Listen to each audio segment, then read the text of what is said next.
Ensuite, aussi c'est une inspiration.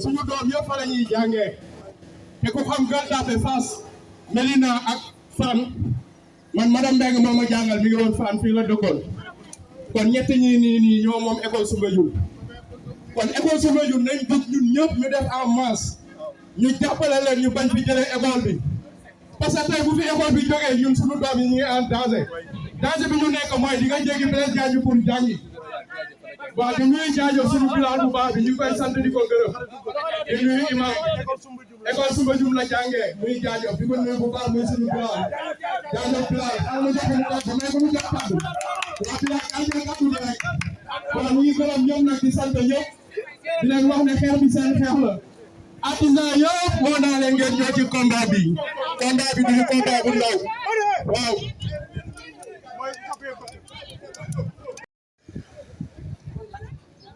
leen di gërëm di sant man na en tant que bàjjenu gox en tant que conseiller municipal suñu jàngal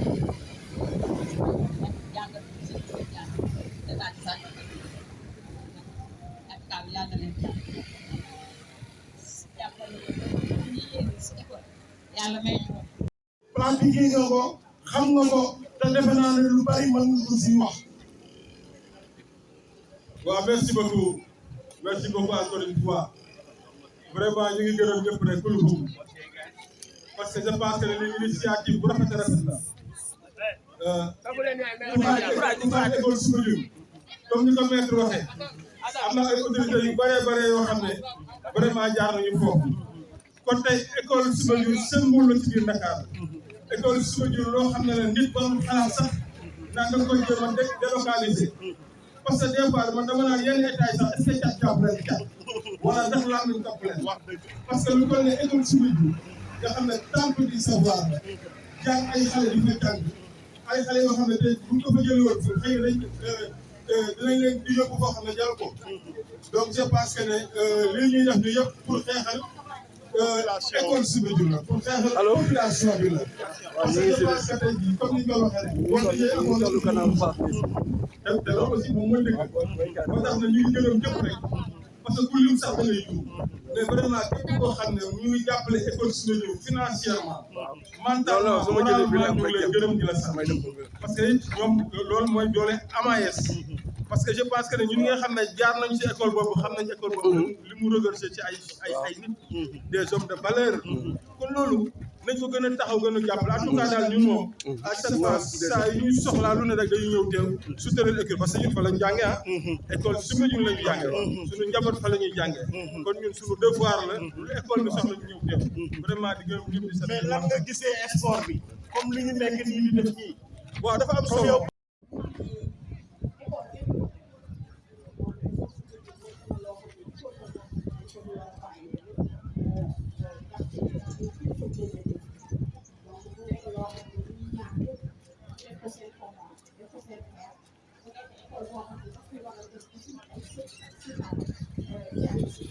loo xam ne daal ñu koy ñaan population bi dinaa di ak ñu tàppe Fass Colobane ñu xam ne école bi dañ ko fi war a bàyyi donc muy xeexu ñëpp ñuy remercier képp koo xam ne ñëw nga ci randonnée bi di ñaan yàlla mu wane li ñu waat ci beneen randonnée incha allah. waaw Ndiogou merci sànni kàddu ci pare nag le président de l'AMAES remercier invité yi ak membres yi nga xam ne participé nañu ci journée bi tey. asalaamaaleykum man lañ Ndiogou CGE bu Soumbédioune bon damay dellu soit li ma waxal sànq rek école Soumbédioune c'est un patrimoine li ko indi mooy délocaliser li ñuy délocaliser waa Dakar dëkk ba ci feebaru peste bi ci la ñu andi si waa kër fii sànni leen fii nii te amoon chance rek américain yi ñoo tegoon ñetti bras même village bii nii fii la fekk école bi. Jambi aja waaw.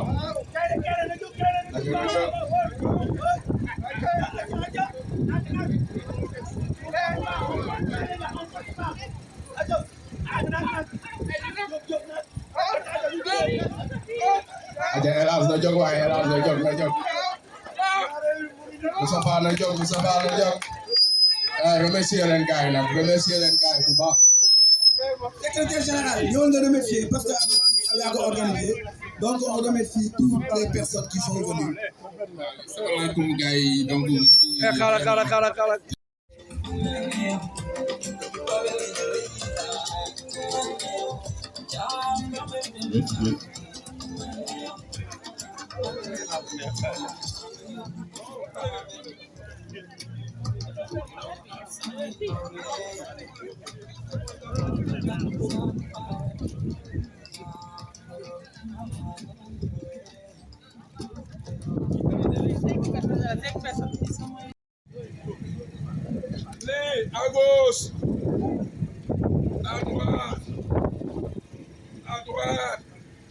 À gauche, à droite, à gauche, d'abord les gars, filles.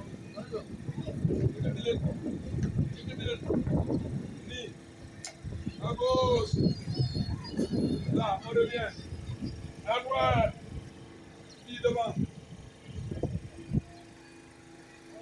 On tire, on revient. Puis les gars, vers l'arrière. On tire, on revient. Puis les gars, file digli, oui. Danke. I bring color. Puis les gars, file. D'abord. Yes. Ici. Descendez un peu. Wachez.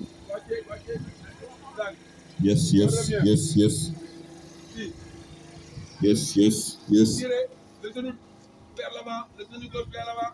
C'est bon. Fuyez. Jaruko. mooy maanaam dañoo def enquête de moralité ñi nga xamante ne ñooy responsable de AMAES dañu leen enquête ci ñi nga xamante ne mooy jëm ci wàllu randonnée donc dafa loo xam ne dañ ñu ko jox te mooy war a respecté à la lettre bu ñuy dox dañuy doxee toujours par la droite pas au milieu toujours on se déporte par la droite ay dégg bañ a xëy tamit oto yi dem rek dikk bi ay dégg mun naa saay donc pour plus de sécurité dañuy porte ñoo xamante c'est des volontaires ñu mën a encadrer gars yi les volontaires ñi nga xamante ne les volontaires waaw da ngay ne randonnée du doxantu quoi dañ dëgg tànk yi quoi d'accord ayca bon maa ngi waxaat rek ni amicale des anciens élèves de l'école de Soumbédioune muy AMAS waaw ñooy génn ànd ak population bi pour ñaax askan bi pour que vraiment ñu ñëw jàpp li nga xamante ni mooy les écoles de proximité waaw parce que école yi nga xamante ñoo ko ñu population bi ñoo moom école yi waaw état bi daf ñu tegal ñu ko mais ñun population yi ñoo ko moom parce que suñu ay doom ñoo ko ñu ko jàng suñu ay sët ay jabar dafay jàng vraiment bu ko nekkee ñu koy jafe dañoo taxawu leen jàppale leen liggéey bi nga xamante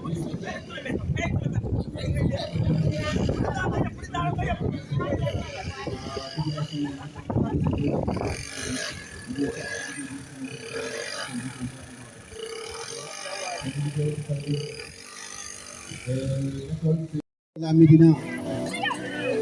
Nous sommes l'AMAS, amicale des anciens élèves de l'école Soumbédioune. Ce que vous voyez, c'est une randonnée pédestre organisée par AMAS pour soutenir les élèves de l'école Soumbédioune et en même temps faire savoir à la population que l'école, comme notre thème l'a dit, est le centre de la vie communautaire. Imaginez un arbre magnifique et solide. Ses racines, c'est vous, la communauté. Le sol riche qui le nourrit, c'est votre soutien et votre engagement envers l'école. Le tronc puissant qui sont nos enfants et nos jeunes qui grandissent en force et en savoir grâce à l'éducation. Et les branches qui s'étendent vers le ciel, ce sont toutes les opportunités et les réussites qu'ils pourront atteindre dans leur vie. L'école, c'est bien plus que des salles de classe et des livres. C'est l'endroit où nos enfants apprennent des anciens élèves de l'école Soumbédioune. Ensemble, l'école et la communauté forment un cercle vertueux, une communauté engagée qui soutient une école forte qui, à son tour, forme des citoyens instruits et responsables, contribuant ainsi au développement et au bien-être de toute la communauté. Investir dans l'éducation de nos enfants, c'est investir dans l'avenir de notre société. C'est donner à chaque enfant la chance de grandir et de réaliser son plein potentiel. Alors soyons les racines solides qui nourrissent l'arbre de leur avenir. Merci à vous, chère population.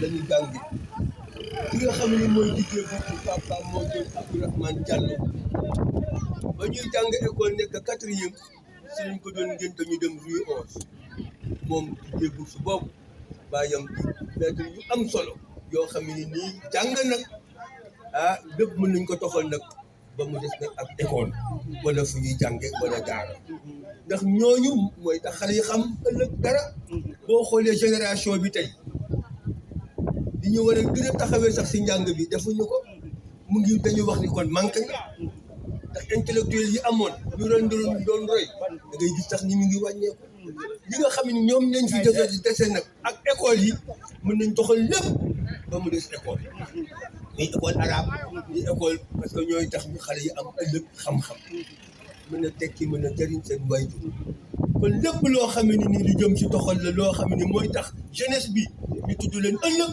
si fànn yëpp rawatina nag si njàng mi kon nag kooku ëpp naa toxal ñi ngi ñaan nag ñi nga xam ne ñoo fi nekk tey di président Ousmane Sonko ak ki nga xam ne mooy Diomaye ñun ñoo leen votel xale yu votel leen réew mi votel leen ñu nekk ay ndaw kon ndaw dañ koy ñaanal yàlla na yàlla defal lépp mu baax kon nag ñoom képp luy ñëw rek Ndakaaru nga ko defal kon dañuy ànd ak yow ndax ñun duñu contre nguur waaye dañuy ñaan nguur xale yi xam-xam rawatina suñu président yi ñu jàpp ci ndax xam-xam mooy tax xale yi mën a tekki ëllëg mooy tax xale yi mën a yor réew mi ëllëg école Soumbédioune laa jànge ñan mën nga ñu rappeler ñan nga bokkaloon ñi nga xam ne ni ñoom laa bokkaloon classe tey génération bari na ci ay cadre bari na ci ñoo xam ne ñu ngi si secteur yëpp te bu ñu la waxee ne la sax suñu certificat d'études primaires demeewul noonu mais bu ñu làkkee tubaab ak njàng bi nga xam ne moo amoon bu ma waxee sax ñu amuñu certificat. ñi leen si mën a limal. te ñu xam leen. te ñu xam leen. te ñu xamuñu leen. ñi nga xam ne nag ñooñu bari nañu ndax secteur bu ci nekk si wàllu domaine wàllu santé ñoom ñëpp ñoom ñu ngi si xëy na di ngeen ma bett ni sax pour ma ñëw kenn ku ci nekk ma jëloon tey sa référence foo nekk ñoom kay ñëpp daanaka mën nañu wax ni ne ay cadre lañu ñu si bari sax da ngay xool ñu ngi waaj a dem retraite kon nag jàng daal moo yor réew jàng mooy tax réew mën a dem mooy tax mën a développé mooy tax xale yi mën a am yaakaar ëllëg si seen waajur ñu jàppale leen kon nag képp koo xam ne nii yaa ngi wàññi loolu yaa ngi nax saay si xale yi. waaw man buñ ma nee man maay Alassane Diop ñu gën moo xam si jaajëf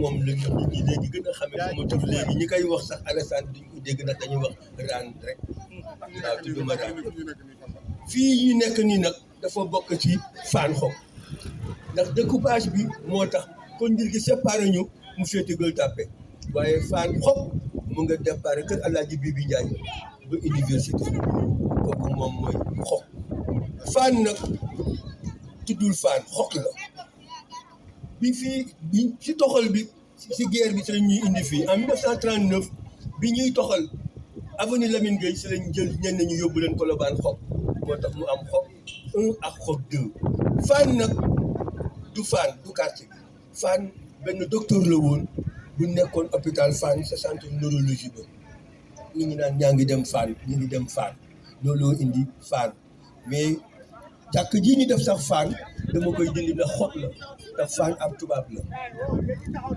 tubaab kenn waru koo def si suñu jàkk ji nit ñi xamaguñu ko bëgguma ko sax génni ndax seen xel demu si mais Fann ab tubaab la woon bu nekkoon centre neurologie bu hôpital Fann ñu ko mu ngi tudd Maurice Fann waaye quartier bi nag moom Hock la Hock nag moo jëm Alaaji Bibi Ndiaye foofu jëm ba biir Fann kon njër gi bi mu ñëwee nag si lañu découpage bi waa Fann dem na le waa Gueule Tapée fekk fii.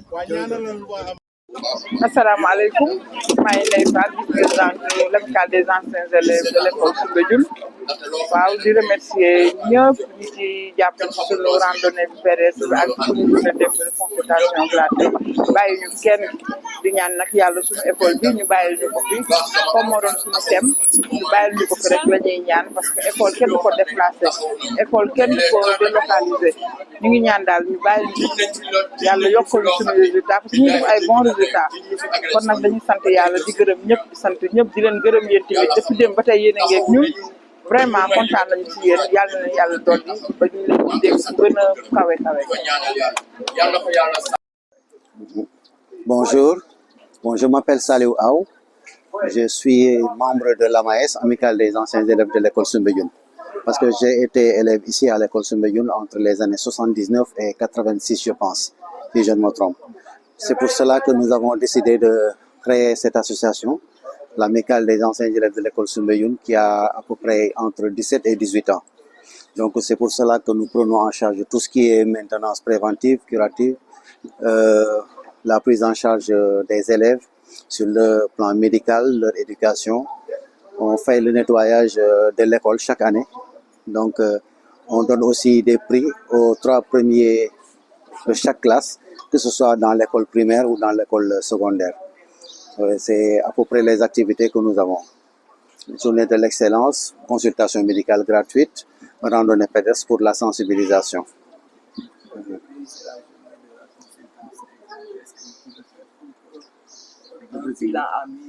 Oui, à mi-parcours. Bon, vous savez, nous sommes dans une école qui est entourée par des quartiers populaires et les moyens sont extrêmement réduits. Il y a la Médina, il y a la Gueule Tapée, il y a Fann Hock, plus ou moins il y a aussi Rebeuss. Donc, et au Sénégal, pour se faire soigner, c'est extrêmement difficile. C'est pour ces raisons qu'on organise ce genre de journée, pour pouvoir aider les patients, les habitants de ce quartier. La consultation elle est gratuite et on a plusieurs spécialités. Nous avons des orthopédistes, pour cette fois-ci orthopédistes. On a eu 2 ORL un généraliste, un pédiatre et une équipe de dentistes. Oui. Et pour la mobilisation, est-ce que la population est venue? Bon, cette fois-ci, il me semble que la communication n'a pas été très bien faite parce que on a eu à peu près entre 100 et 150 patients par rapport à la dernière fois. Et il faut avouer que nous sommes restés aussi quelques années sans faire d'activité de ce genre à cause de la Covid. Donc c'est la raison pour laquelle la machine est un peu rouillée. Donc l'année prochaine, Inch'Allah, nous allons mieux nous préparer pour que l'organisation soit faite de façon vraiment meilleure. Par rapport à cette journée que vous avez organisée, Oui, demain, ce sera la randonnée. pédestre, oui. Et vous avez choisi un thème Oui. qui est très important, c'est-à-dire un thème qui met en relation l'école et les parents. Est-ce que vous pouvez nous dire quelque chose? Bon, c'est un thème que Maître Diagne, notre président, et Babacar Silla ont choisi et ils pourraient mieux en parler que moi, je pense. Je pourrais dire quelques mots par rapport à ça parce qu'on a dit école, communauté,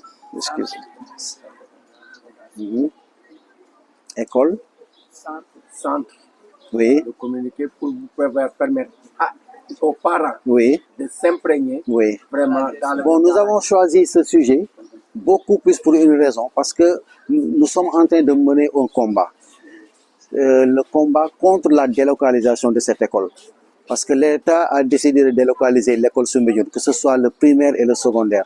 Et ça, nous nous battons pour cela depuis du temps de Ablaye Wade.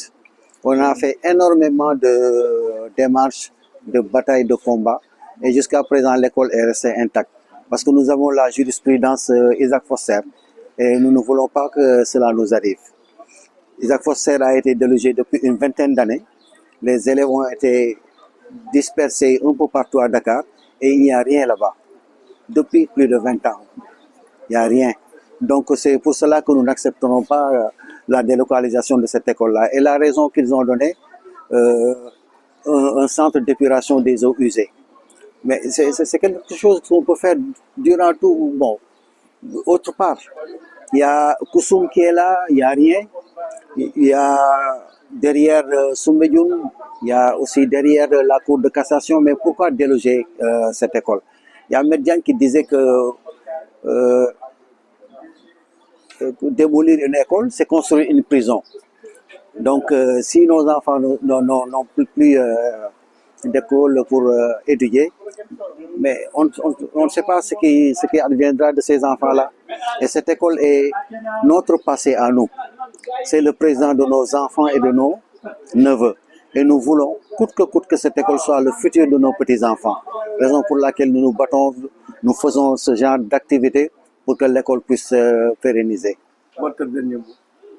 Bon, je remercie tous ceux qui nous ont aidés à faire cette journée-là. Ensuite, la journée de demain, Inch'Allah. Et vous aussi, les journalistes, vous êtes de quel organe encore?